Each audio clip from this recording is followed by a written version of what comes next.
જો તમે કશું કરતી વખતે શક્યતા, આશા, વિશ્વાસ જુઓ છો ને તો કરો. સો જે કોઈ પણ નવું સોપાન હોય, ઓકે, તમે સ્ટાર્ટઅપ શરૂ કરો છો કે તમે કોઈ નવો બિઝનેસ શરૂ કરો છો કે તમારે કશુંક નવું કરવું છે, આઉટ ઓફ ધ વે જઈને કરવું છે, તો એમાં જો ડર છે, નિષ્ફળતાનો ભય છે, તો ન કરતા. પણ જો એમાં તમને પોટેન્શિયલ લાગે છે, એમાં આશા રહેલી છે, એમાં તમારું કન્વિક્શન છે, તમને એમાં પોસિબિલિટીઝ દેખાય છે, તો ચોક્કસ કરો. સો એ કરતી વખતે તમારા મનોભાવો શું છે? If you are absolutely convinced, then most probably it will work out. કારણ કે તમે કન્વિન્સ છો. બિકોઝ તમે જે what you can visualize it can materialize, એવું કહેવાય છે. સટોરી સન્ડે મેં વિઝ્યુઅલાઇઝ કર્યો તો અત્યારે મટીરિયલાઇઝ થયો. અને મને આ જે આખી આ પ્લેટફોર્મ છે, આ જે ઘટના છે, એમાં મને બહુ જ વિશ્વાસ છે કે લોકો જોડાશે એટલું નહીં, આમાં ઘણા બધાને રાહત મળશે. સફળતા, શાંતિ, પ્રગતિ તો બધી બહુ પછીની વાતો છે, પણ રાહત મળવી જોઈએ સૌથી પહેલાં. કે આપણે એટલે જ મેં શરૂઆતમાં સવારે વર્ડ વાપરો કોમ્યુનિટી, કે જ્યાં આગળ આપણને એવું લાગે કે નહીં યાર આપણા જેવા લોકો છે, ઓકે, જે પોતાની ખામીને, પોતાની નબળાઈને બહુ નિખાલસતાથી રજૂ કરે છે, કે જ્યાં આપણને કોઈ સાંભળનારું છે, આપણે બિંદાસ પ્રશ્નો પૂછી શકીએ છીએ. આપણે કયા ક્ષેત્રમાંથી આવીએ છીએ, ડૉક્ટર છે, ટીચર છીએ, ડ્રોપ લીધો છે કે હું કંઈ બીજું કરું છું કે હાઉસવાઈફ છું, એનો કંઈ અર્થ જ નથી. આપણે જીવનલક્ષી વાતો કરવી છે કે જ્યાં આપણે એકબીજાને સપોર્ટ કરી શકીએ. સો અલ્ટિમેટલી એ જ મહત્વનું છે. Because what you can visualize you can materialize. તમને ખાલી એ આઈડિયામાં કન્વિક્શન હોવું જોઈએ. If you are not sure, જો તમે ટેન્ટેટિવ છો તો ના કરો. When you are absolutely sure, then do it and burn your boat. એને એવું કહેવાય, burn your boats. મતલબ કે પાછા ફરવાના તમામ રસ્તાઓ બંધ કરી દો, સળગાવી નાખો.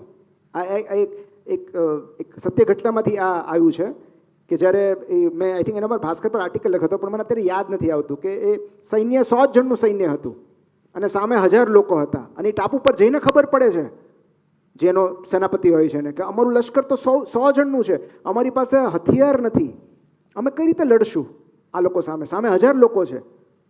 એને ખબર પડી જાય છે, પણ એના લશ્કરને ખબર નથી હોતી. અને ત્યારે એ એવો આદેશ આપે છે કે જે હોડીમાં આપણે અહીંયા સુધી પહોંચે ને એ બધી હોડીઓ બાળી નાખો.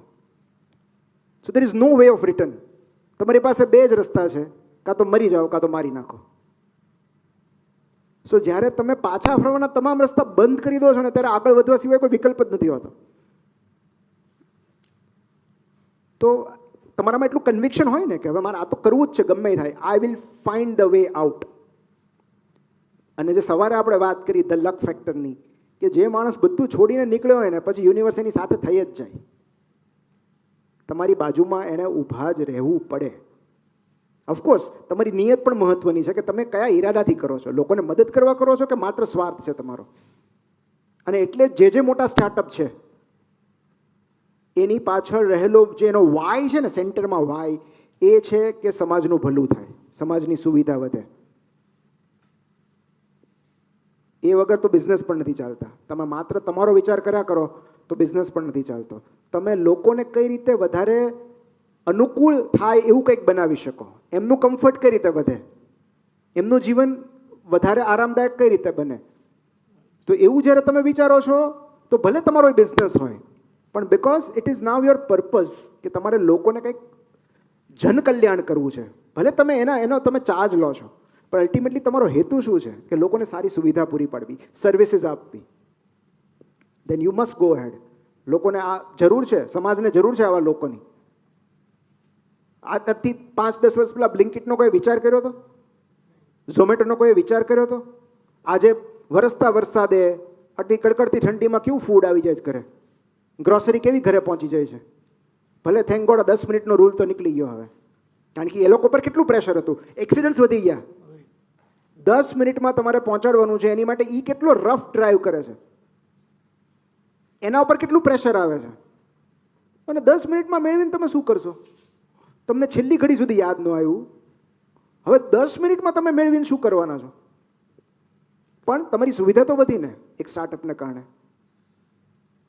ઉબર, ઓલા, વિચાર્યું હતું કે આજથી 5 વર્ષ પહેલાં?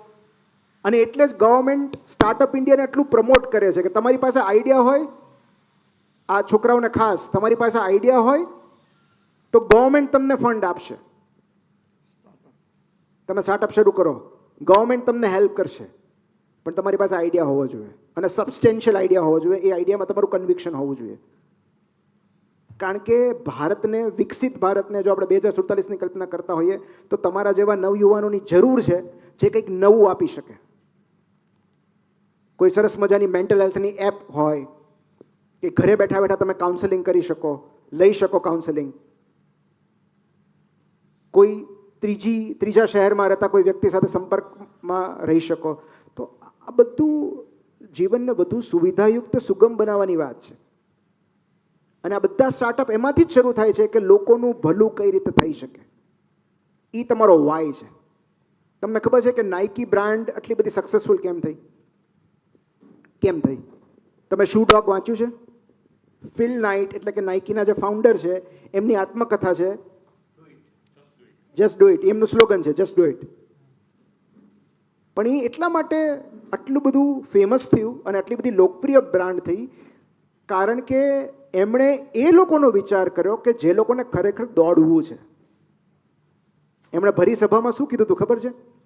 બહુ ઇન્ટરેસ્ટિંગ સ્ટોરી છે કે તમારામાંથી કેટલા લોકો મહિનામાં 1 કે 2 વાર દોડે છે? ઓકે, અને ઘણા બધા જણ ઊભા થયા. પછી કે ઓકે છોડો. એવા કેટલા છે કે અઠવાડિયામાં 7 માંથી 5 દિવસ દોડે છે? અડધા લોકો બેસી ગયા.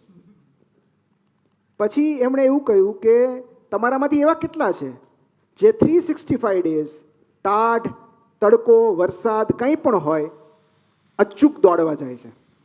અને માત્ર 3 જ જણ ઊભા રહ્યા, બાકી બધા બેસી ગયા. અને એમણે શું કીધું ખબર છે? કે આ શૂઝ તમારા માટે છે. Okay, so it has nothing to do with winning, it is all about doing. just win it એવું નથી કહેતા, just do it. તમે કર્મયોગી છો તો આ શૂઝ તમારા માટે છે, તમને કમ્ફર્ટ આપવા માટે છે, તમે દોડો.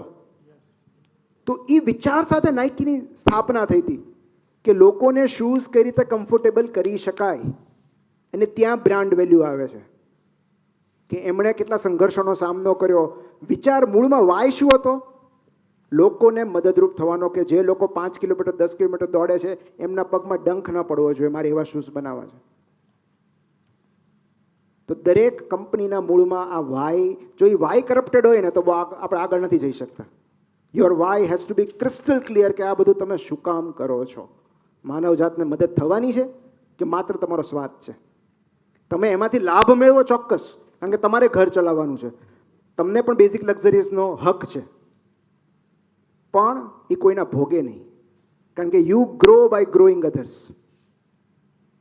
તમે માનવ જાતનું કલ્યાણ ઈચ્છો છો તો લોકો તમને રૂપિયા દેવા તૈયાર જ છે. અને આ દરેક જે લોકો સ્ટાર્ટઅપનું વિચારે છે, લોકો અઢળક રૂપિયા આપવા તૈયાર છે. તમારી પાસે આઈડિયા હોવો જોઈએ. કારણ કે તમે તરત એવું વિચારશો ને કે બેસ્ટ પ્લમ્બર કયો છે, મોકલો ને. બેસ્ટ ઇલેક્ટ્રિશિયન કોણ છે, મોકલો ને. ભલે થોડાક વધારે રૂપિયા લે, વાંધો નહીં, પણ કામ સરખું થવું જોઈએ. So we need good people, skillful people. એટલે તો સ્કિલ ઇન્ડિયા સ્ટાર્ટઅપ છે, સ્કિલ ઇન્ડિયા પ્રોજેક્ટ છે આખો. તો એક સમય એવો છે કે હવે ડિગ્રીનું મહત્વ જ નથી. તમારામાં સ્કિલ કેટલી છે? કેટલા બધા સ્કિલફુલ લોકો છે જેમની પાસે ડિગ્રી નથી છતાં સફળ છે, માત્ર કૌશલ્યના દમ પર. સો તમે જ્યારે પીપલ એટ લાર્જનો વિચાર કરો છો ત્યારે પીપલ એટ લાર્જ તમારો સપોર્ટ કરે જ છે ઓલવેઝ. આજે તમે બધા કેમ અહીંયા છો? કારણ કે ક્યાંક મારા પુસ્તકોથી તમને મદદ મળી છે, ક્યાંક રાહત પહોંચી છે. આ સાબિતી છે. બાકી એક રીલ, એક ફ્લાયર, એક પોસ્ટથી 18 લોકો ભેગા ન થાય. Isn't it? લોકો સુરત, અમદાવાદ, અમરેલી, સિહોર અહીંયા ન આવે. વડોદરા 5 વાગે સવારે ઉઠીને અહીંયા સૂઈ ન રે બહાર. આ નિસ્બત છે આપણી, સહિયારી નિસ્બત છે કે આપણને લોકોની ચિંતા છે, નિસ્બત છે. આપણે સમાજનું ભલું ઈચ્છીએ છીએ, લોકોનું સારું ઈચ્છીએ છીએ.